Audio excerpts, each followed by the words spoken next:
ஓம் சாந்தி. VK. சூரஜ்பாய்ஜி, mount Abu. இன்றைய தீவிர புருஷார்த்தத்திற்கான விஷயங்கள். நாம் அனைவரும் நமது மனநிலையை மிகவும் பரிபக்குவமாக, அதாவது ஆடாத அசையாததாக உருவாக்க வேண்டும். அப்போது வாழ்க்கையில் என்ன நேர்ந்தாலும், உலகில் என்ன நடந்தாலும் நாம் அதனை மகிழ்ச்சியுடன் சிரித்து சிரித்து கடந்து செல்ல முடியும், முன்னேற்றம் அடைய முடியும். மனிதர்கள் எதை ஒன்றையும் கடந்து சென்றால் அவசியம் முன்னேற்றம் அடைவார்கள் அல்லவா? எப்பேற்பட்ட தடைகள் வந்தாலும் நாம் அதை கடந்து மேலும் முன்னேறி செல்ல வேண்டும்.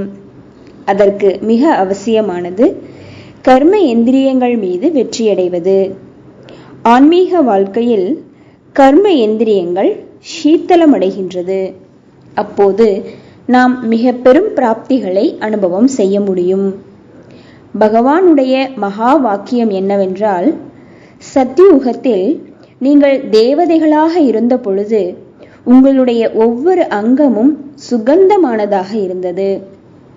இப்பொழுது நீங்கள் சிரேஷ்ட யோகியாக ஆகிவிடும் பொழுது உங்களுடைய ஒவ்வொரு அங்கமும் சீத்தளமாகிவிடுகின்றது. எனவே நாம் நமது அனைத்து கர்ம எந்திரியங்களையும் சீத்தளமானதாக ஆக்க வேண்டும். காம விகாரத்தின் அக்னி, கோப விகாரத்தின் அக்னி, முதலில் இந்த இரண்டின் மீதும் நாம் சிறிது கவனம் கொடுப்போம். யோக பலத்தின் மூலம்தான் நாம் இவற்றை வெற்றியடைய முடியும். ஏனெனில் நாம் எந்த அளவிற்கு யோக யுக்தாக ஆகின்றோமோ அந்த அளவிற்கு ஆத்மா பாவனம் ஆகும், மனம் சுத்தமாகும், கர்ம எந்திரியங்களும் கட்டுப்பாட்டில் வந்துவிடும். இவற்றை நாம் வலுக்கட்டாயமாக கட்டுப்படுத்த முடியாது. பிரம்மச்சரிய விரதத்தை கடைபிடிப்பவர்கள் அதனை வலுக்கட்டாயமாக தாரணை செய்ய முடியாது. யோக பலத்தினால், அஷரீரி பயிற்சியினால் கர்ம எந்திரியங்களுக்கு பவித்ரதாவினுடைய வைப்ரேஷன்ஸ் கொடுத்து சிரேஷ்டமான ஸ்வமானில் நிலைத்திருந்து நாம் நமது கர்ம எந்திரியங்களை வசப்படுத்துகின்றோம், சீத்தளமாக்கிவிடுகின்றோம்.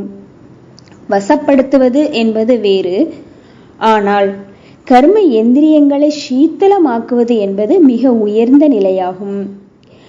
காம விகாரத்தின் நெருப்பினை அணைத்துவிட்டு கோப விகாரத்தின் நெருப்பை சாந்தியாக்கி பேராசையை அழித்து பற்றுதலை ஆன்மீக அன்பாக, அகங்காரத்தினை ஸ்வமானமாக மாற்றம் செய்துவிட்டால் அதுவே நமது சிரேஷ்டமான ஸ்திதியாக மாறிவிடும்.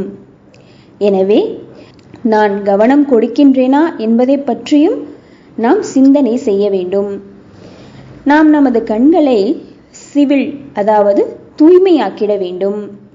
கண்கள் நமது முக்கியமான கர்ம எந்திரியம். இதனை நாம் ஞான எந்திரியம் என்றும் கூறலாம். இது நமது கட்டுப்பாட்டில் இருக்க வேண்டும். அதற்கு சகஜமான விதி, நாம் இந்த கண்கள் மூலமாக ஆத்மாவினை மட்டுமே பார்க்க வேண்டும். ஒவ்வொருவருடைய நெற்றியிலும் ஜொலிக்கக்கூடிய சைத்தன்ய மணியை மட்டுமே பார்க்க வேண்டும்.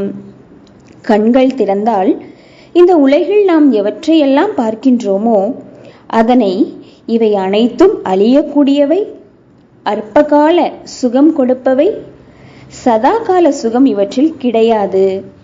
இந்த கண்களுக்கு தென்படும் இந்த ஷரீரம் கூட இயற்கையினால் உருவாக்கப்பட்டது. அழகு என்பது ஆத்மாவில் தான் இருக்கின்றது. இந்த உணர்வில் நாம் பார்க்க வேண்டும். இந்த ஷரீரம் எவ்வளவு அழகாக இருந்தாலும் ஆத்மா சிரேஷ்டமானதாக இல்லையெனில், சன்ஸ்காரங்கள், காரியங்கள், வார்த்தைகள், சிந்தனைகள் சிரேஷ்டமானதாக இல்லையெனில் அந்த ஷரீர அழகு பலனற்றது. எனவே நாம் அனைவரும் இந்த கண்களை சீத்தளமாக்கிடுவோம்.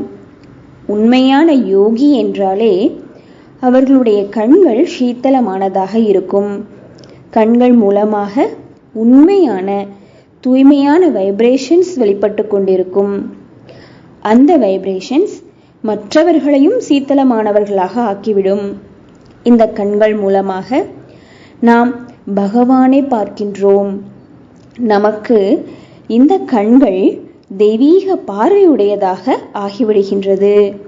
எனவே இதன் மூலம் நாம் யாருடைய குறைகளையும் தீய பழக்க வழக்கங்களையும் பார்க்கவே முடியாது. வாயின் மூலம் யாருடைய குறைகளை நாம் பேச முடியாது.